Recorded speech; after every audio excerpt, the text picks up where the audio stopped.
Linda jolted awake 3 a.m., heart pounding, still tasting salt water from that bizarre dream where she'd swum across Lake Ontario, wearing oven mitts. 50 years old, kids gone, and now her subconscious was staging aquatic slapstick. She flicked on lamp, fingers brushing cracked leather of an abandoned notebook. Ridiculous idea flickered, what if she journaled this nonsense online? Toronto's community centers had virtual circles now, strangers sharing scribbles like some kind of digital quilting bee. Her throat tightened. Loneliness had settled like winter. Linda's slippered feet hit hardwood with a clumsy thud, her body moving before her mind caught up. Moonlight spilled across her son's old hockey jersey, still draped over armchair like a ghost refusing to leave. She reached for that buttery leather notebook, her college graduation gift, edges frayed from years of being stuffed into diaper bags and PTA meeting folders. Now it sat pristine, untouched since Jake left for university. Toronto's autumn chill seeped through window, carrying a whiff of cinnamon from All Night Bakery down street. She cracked open notebook, fingers hesitating over blank pages. Writing felt like trying to parallel park her minivan in Kensington Market, awkward, uncertain, with too much space and no one left to guide her. Then she remembered flyer from community center, virtual journaling circle, bring your story. Linda snorted. 50 years old and joining an online group. But her laptop glowed to life anyway. Faces popped up on screen, women with silver streaks, laugh lines, one even sipping Tim Hortons in a bathrobe. No one cared about her bedhead or way she fumbled with mute button. As ink met paper, Linda's fear unspooled like a rogue Maple Leafs playoff hope. What if this quiet house wasn't a cage but a blank page?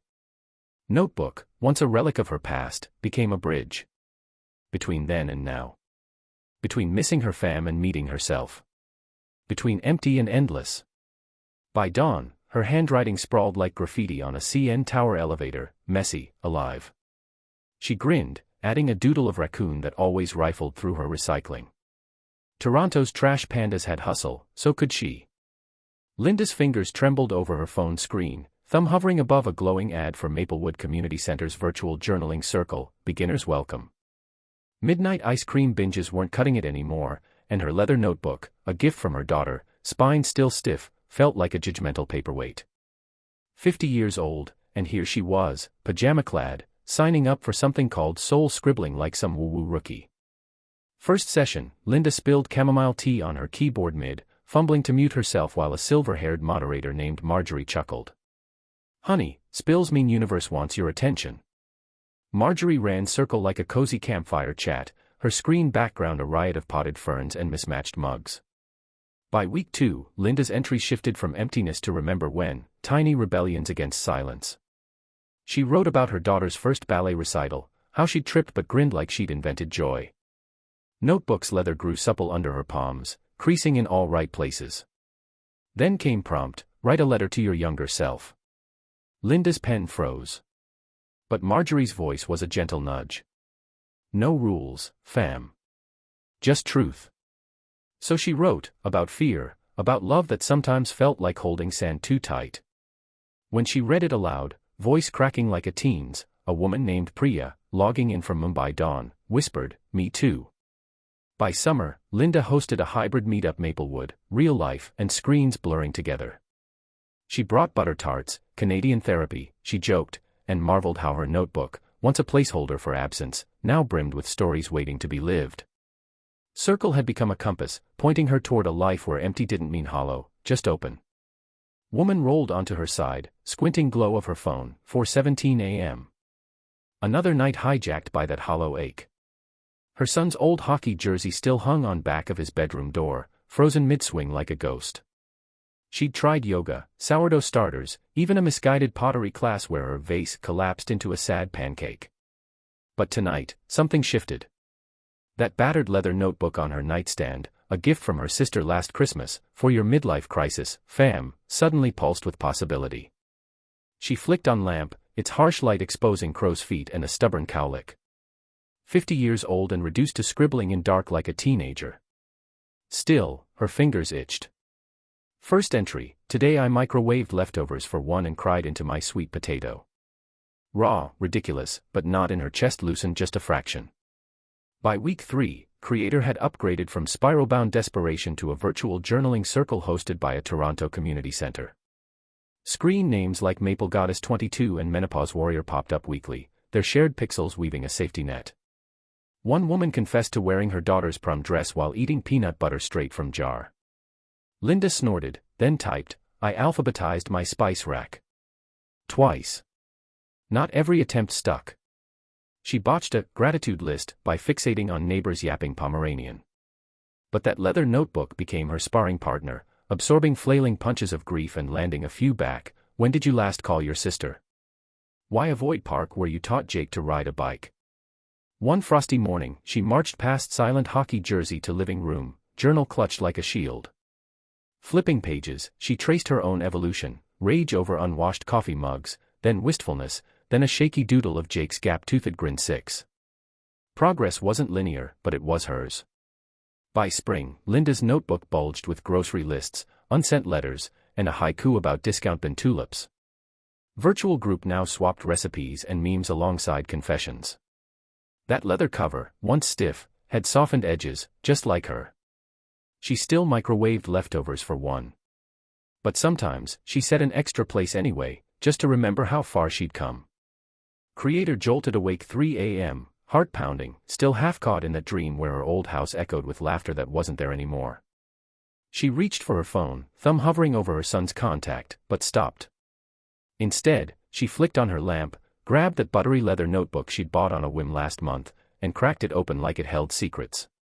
First, words came stiff, awkward, like dancing in new shoes.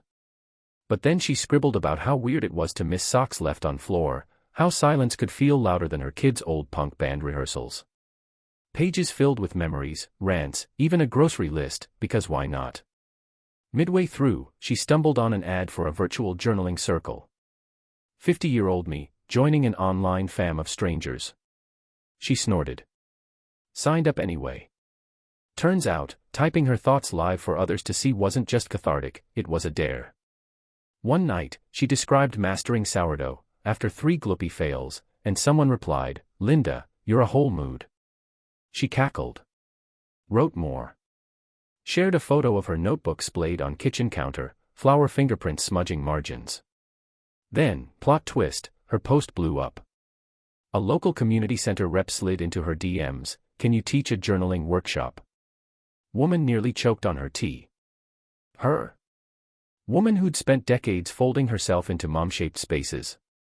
But there was that leather notebook, worn edges now, proof she'd been building something without even realizing. Day of workshop, her hands shook. Until she spotted a skeptic in back row, arms crossed, eyebrow arched. She took a breath, flipped open her notebook, and said, "Ever tried writing your way out of a funk?" "No." "Cool. Let's mess up some pages together." By end, even Miss Skeptic was scribbling furiously. Later, walking home under Toronto's pink-streaked sky, Linda grinned.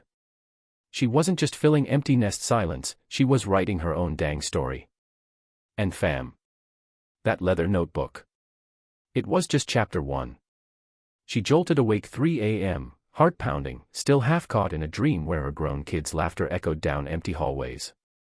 But this time, instead of sinking into that familiar hollow ache, she reached for her leather notebook, now softened with use, its spine cracked like a well-loved novel. Flipping past pages filled with scribbled grief, she landed on fresh paper and wrote, "Today, I bake banana bread for no one but me. And damn, it's gonna be extra chocolatey." What began as midnight ramblings had become something fiercer. That virtual journaling circle she'd stumbled into, a ragtag fam of empty nesters, divorcees, and one delightfully odd woman who journaled exclusively in haikus about her cat, had morphed into a lifeline. She no longer just wrote, she guided. When Margot from Milwaukee confessed she missed her daughter's daily chaos, she nudged, swap miss for honor. Start a chaos jar, toss in wild memories, pull one out weekly, live it. Soon, Margot was turning cartwheels in her backyard, badly, gloriously. Toronto's community centers took notice. By spring, Linda was leading workshops, teaching 50-year-olds to scribble their way back to joy. Her leather notebook, once a silent confidant, now bulged with sticky note ideas, pressed maple leaves from her gratitude walks, and a growing list of women who'd messaged "You made me remember I'm fun." Even her kids noticed shift. "Mom, you're sparkly," her son said, squinting her like she'd morphed into a disco ball. Linda's secret. She'd stopped filling emptiness and started curating space, for silliness, for reinvention, for kind of community that thrives on shared vulnerability and impromptu dance breaks. That 3 a.m. panic. Now just a reminder to grab her pen and nudge someone else toward their own chocolate-covered rebirth. Your turn, Queen. Crack open that notebook, awkward doodles and all, and let joy back in.